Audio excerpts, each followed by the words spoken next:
Le 17 juillet 2010, Bernard Giraudot décédait des suites d'un cancer. Une terrible épreuve pour l'acteur qui s'est battu pendant 10 ans contre la maladie. Cela fait déjà 13 ans. Le 17 juillet 2010, Bernard Giraudot succombait des suites d'un cancer, qu'il combattait depuis 10 ans. L'acteur laissait derrière lui ses 2 enfants, Gaël, 41 ans, et Sarah, 37 ans, fruit de ses amours avec la comédienne Annie Dupéret avec qui il est resté en couple pendant 18 ans.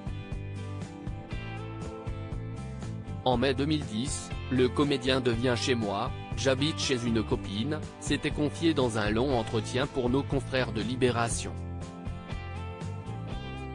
Il y dévoilait ses peurs, ses craintes face au cancer du rein puis du poumon dont il souffrait. Contraint de subir de nombreuses opérations, il a été victime de pas moins de 4 rechutes. J'essaye d'aller comme je peux, le problème est que les traitements lourds des chimios ont tendance à vous enlever un peu de la vie, confiait-il. En 10 ans, Bernard Giraudot en aura vu des spécialistes.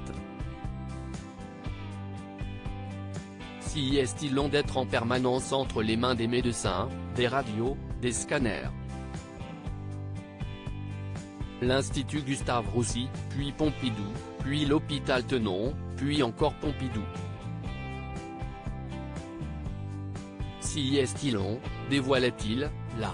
L'ancien compagnon d'Annie Dupéret indiquait aussi s'attendre à souffrir d'une grave maladie.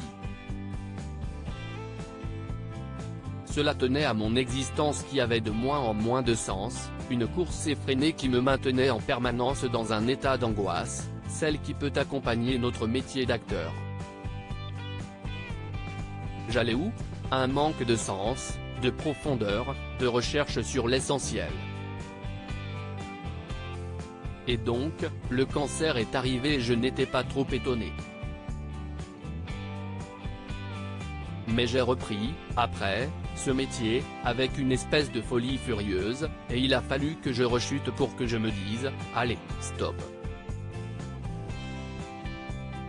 S'il s'est fait opérer une première fois, Bernard Giraudot pensait réellement que la maladie était partie.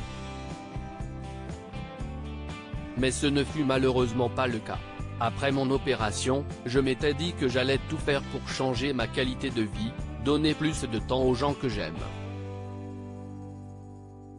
Mais une fois encore, cela n'a pas tenu, j'ai très vite été à nouveau aspiré.